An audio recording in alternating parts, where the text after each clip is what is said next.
Hey guys and welcome back. तो ये हम लोग का मनी स्टैक का कोर्स चल रहा है जिसके अंदर ये हम लोग का 136 नंबर वीडियो है। हम लोगों ने ऑलरेडी अपने कोर्स के अंदर HTML, CSS, बूटस्ट्रैप और जावास्क्रिप्ट को कंप्लीट कर रखा है। हम लोग का जावास्क्रिप्ट का एडवांस टॉपिक बचा है जिसको हम लोग अब अपने रिएक्ट के साथ पढ़ेंगे। यानी कि आज के वीडियो से हम लोग अपने रिएक्ट को स्टार्ट करने वाले हैं, जो कि बहुत इंपॉर्टेंट चीज़ है हम लोग के पूरे फ्रंट एंड के लिए। तो अगर आप इस फ्री कोर्स को देख रहे हो तो इस चैनल को सब्सक्राइब करना ना भूलें। चलिए स्टार्ट करते हैं।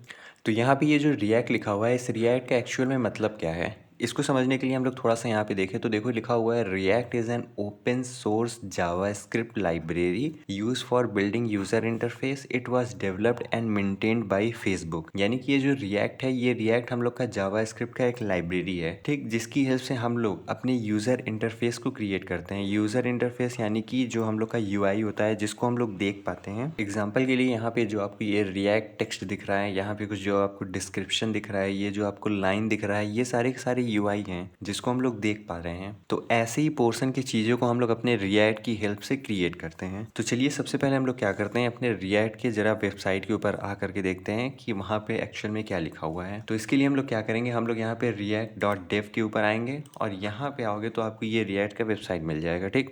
तो यहाँ पे लिखा हुआ है react the library for web and native user interface. यानी कि हम लोग अपने फ्रंट एंड, अपने UI को क्रिएट करने के लिए रिएक्ट का यूज़ करते हैं, ठीक। अब अगर हम लोग यहाँ पे आए तो देखो लिखा हुआ है create user interface from component. अब हम लोग को यहाँ पे यूज़र इंटरफेस तो समझ में आ गया कि हम लोग का UI पोर्शन होता है, बट यहाँ पे एक और नया वर्ड यूज़ किया गया है, कंपोनेंट। अब ये कंपोनेंट क्या होता है, अगर हम लोग थोड़ा सा देखें यहाँ पे तो देखो लिखा हुआ है react let's you create a user interface out of individual pieces called component. यानी कि रिएक्ट की हेल्प से हम लोग अपने वेबसाइट के अंदर जितनी भी चीज़ें दिख रही हैं उनको हम लोग इंडिविजुअली क्रिएट कर सकते हैं और उन सारे इंडिविजुअल पीसेस को हम लोग कंपोनेंट्स बोल सकते हैं। अगर इसको हम लोग थोड़ा सा और समझने की कोशिश करें तो यहाँ पे देखो, यहाँ पे हम लोग का लिखा हुआ है कंपोनेंट इन रिएक्ट। अब ये कंपोनेंट इन रिएक्ट क्या होता है, इसको जरा हम लोग अपने ढंग से थोड़ा सा पढ़ के देखते हैं। तो देखो यहाँ पे लिखा हुआ है a component is a reusable and self contained piece of user interface that can be composed together to build complex UIs। Component are the building block of a React application and they encapsulate the logic and presentation of a specific part of a user interface। यानी कि यहाँ पे बहुत ढेर सारी चीज़ें लिख दी गई हैं कि कंपोनेंट हम लोग का एक यूज़र इंटरफेस होता है जो कि इनकैप्सुलेट करता है हम लोग के लॉजिक और प्रेजेंटेशन दोनों पार्ट को। अब यहाँ पे लॉजिक और प्रेजेंटेशन दोनों पार्ट को इनकैप्सुलेट करने का मतलब ये है कि लेट्स सपोज दैट कि यहाँ पे मैंने एक कार्ड क्रिएट किया, ठीक, जिसके अंदर कोई यूज़र का प्रोफाइल है और उसके बाद उसका नेम लिखा हुआ है, ठीक। तो यहाँ पे हम लोग का प्रोफाइल का फ़ोटो दिखेगा और नीचे नेम दिखेगा। तो ये हम लोग का एक यूज़र इंटरफेस हो गया। इस यूज़र इंटरफेस को दिखाने के लिए यहाँ पे जो हम लोग का नेम चल रहा है वो नेम हम लोग के पर्टिकुलर यूज़र के बेसिस पे चेंज होता रहेगा। तो वो जो पीछे की लॉजिक लिखी हुई है इस पर्टिकुलर कंपोनेंट के लिए, वो भी हम लोग का सेपरेट होने वाला है। यानी कि मान लो कि एक कंपोनेंट हम लोग का यहाँ पे ये क्रिएटेड है और एक कंपोनेंट लेट्स सपोज दैट कि मैंने एक हार्ट बटन क्रिएट कर दिया, ठीक। तो इस हार्ट बटन का जो भी हम लोग का फ्रंट एंड का पार्ट है और जो भी हम लोग का लॉजिक पार्ट है, ठीक, सारे के सारे इस पर्टिकुलर हार्ट के लिए अलग होंगे। और यहाँ पे ये जो आपको कार्ड दिख रहा है जिसके अंदर यूज़र का कोई प्रोफाइल पिक दिखेगा हम लोग को और उसका नेम दिखेगा, इसका फ्रंट एंड का पार्ट, साथ ही साथ इसका जो लॉजिक है वो इस वाले लॉजिक से अलग होगा। यानी कि इसके लिए हम लोगों ने एक पूरा का पूरा डिफरेंट कंपोनेंट क्रिएट किया और हार्ट बटन के लिए भी हम लोगों ने अपने पूरे के पूरे डिफरेंट कंपोनेंट क्रिएट किए। तो कंपोनेंट बेसिकली क्या होता है, component is a reusable and self content pieces of user interface. यहाँ पे अगर हम लोग देखें तो ये हम लोग का देखो एक एयरबीएनबी का वेबसाइट ओपन है जिसके अंदर देखो यहाँ पे कुछ हम लोग का टाइनी होम्स लिखा हुआ है, अमेजिंग व्यू लिखा हुआ है, न्यू लिखा हुआ है, हम लोग के पास डिज़ाइन लिखा हुआ है, कैंपिंग लिखा हुआ है, फार्म्स लिखा हुआ है, बेड एंड ब्रेकफास्ट समथिंग कुछ लिखा हुआ है। तो यहाँ पे देखो ये जो हम लोग का टाइनी होम है, अमेजिंग व्यू है, न्यू है, ये सारे के सारे हम लोग के कंपोनेंट हैं। हम लोगों ने क्या किया, हम लोगों ने एक केवल कंपोनेंट यहाँ पे क्रिएट कर दिया जिसके अंदर हम लोग के पास आइकन है और हम लोग का नेम लिखा हुआ है, ठीक। और उसी कंपोनेंट को देखो तो हम लोगों ने बार बार रीयूज़ किया है। यहाँ पे भी हम लोग का सेम है, बस हम लोग का आइकन चेंज हुआ है, नेम चेंज हुआ है, बट हम लोग का कंपोनेंट सेम है। यहाँ पे भी वही, यहाँ पे भी वही, यहाँ पे भी वही, यहाँ पे भी वही, यहाँ पे भी वही। यानी कि ये हम लोग का एक कंपोनेंट है जिसके अंदर हम लोग का फ्रंट एंड और जितने भी लॉजिक हैं वो हम लोग के सेपरेट क्रिएटेड हैं और उसी को हम लोगों ने बार बार यहाँ पे रीयूज़ किया हुआ है। ठीक, तो बेसिकली कंपोनेंट क्या होते हैं? कंपोनेंट हम लोग का एक reusable self content piece of user interface होता है जिसकी हेल्प से हम लोग अपने पूरे के पूरे कॉम्प्लेक्स यूआई को क्रिएट कर सकते हैं। अगर इस एयरबीएनबी को अगर हम लोग थोड़ा सा और ब्रेक डाउन करें तो यहाँ पे देखो, यहाँ पे हम लोग का ये एक कंपोनेंट है, मान लेते हैं ये हम लोग का एक C1 है, यहाँ पे ये हम लोग का एक कंपोनेंट है C2 है, ये हम लोग का एक कंपोनेंट है C3, यहाँ पे फ़िल्टर एक कंपोनेंट है C4, यहाँ पे आपको जो ये हैमबर्गर आइकन दिख रहा है और यहाँ पे प्रोफाइल दिख रहा है ये हम लोग का एक कंपोनेंट है।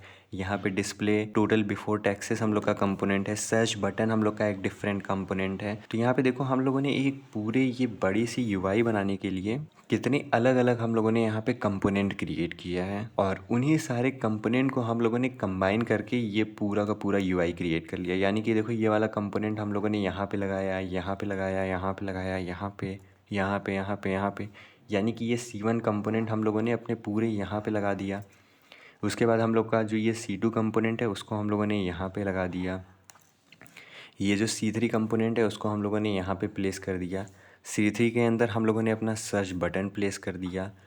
उसके बाद हम लोग का यहाँ पे ये वाला पोर्शन प्लेस हो गया, हम लोग का फ़िल्टर यहाँ पे प्लेस हो गया। यानी कि हम लोगों ने सारी चीज़ों को डिफरेंट डिफरेंट क्रिएट किया और उन सब को अपने पूरे के पूरे एयरबीएनबी वाले वेबसाइट के अंदर ऐड कर दिया। तो यही होता है हम लोग का कंपोनेंट। कंपोनेंट को हम लोग अलग से क्रिएट करते हैं और उसको बार बार जहाँ जहाँ हम लोग को यूज़ करने की ज़रूरत पड़ेगी, यानी कि मान लो ये हम लोग का एयरबीएनबी का फ्रंट पेज है, अगर हम लोग के सेकेंड पेज के अंदर भी अगर मान लो हम लोग को इस टाइप का कार्ड शो करना है, अगर मान लो हम लोग को फ़िल्टर बटन शो करना है, तो हम लोग अगेन ये फ़िल्टर बटन और ये हम लोग कार्ड नहीं क्रिएट करेंगे, हम लोग सिंपली अपने इसी वाले कंपोनेंट को वहाँ पे रेंडर करा देंगे। ठीक, तो अब हम लोग क्या करते हैं, अगेन अपनी वेबसाइट के अंदर आते हैं। हम लोग को कंपोनेंट से रिलेटेड थोड़ी बहुत तो आइडिया हो गई होगी, अगर फिर भी आपको डाउट है तो वो धीमे धीमे हम लोग की क्लियर हो जाएगी। तो यहाँ पे देखो हम लोग का ये जो रिएक्ट है इसके अंदर भी सेम वही चीज़ हो रहा है। यहाँ पे भी देखो लिखा हुआ है react let you build user interface out of individual pieces called component,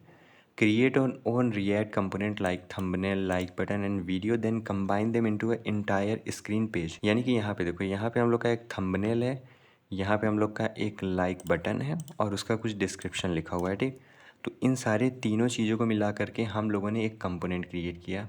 ये पूरा का पूरा हम लोग का एक कंपोनेंट है। ठीक, अब देखो अगर जैसे मैं थोड़ा सा नीचे आऊँ तो यहाँ पे देखो हम लोग का यही सिंगल कंपोनेंट हम लोगों ने 3 बार यूज़ किया है। ये 1 बार यूज़ हुआ है, 2 बार यूज़ हुआ है, 3 बार यूज़ हुआ है। अगर अभी भी आपको बिलीव नहीं हो रहा है तो यहाँ पे देखो, यहाँ पे देखो ये कंपोनेंट का नाम हम लोग का लिखा हुआ है वीडियो कंपोनेंट। अगर नीचे आए हम लोग तो देखो ये हम लोगों ने अपने वीडियो कंपोनेंट को यूज़ किया है। यहाँ पे ये हम लोग का हाईलाइट हो रहा है। ठीक, तो जब हम लोगों ने अपने सेम वीडियो कंपोनेंट को 3 बार रेंडर कराया तो उसको हम लोगों ने एक अलग कंपोनेंट बना लिया और उसको अलग कंपोनेंट का नेम दे दिया जो कि है हम लोग का वीडियो लिस्ट।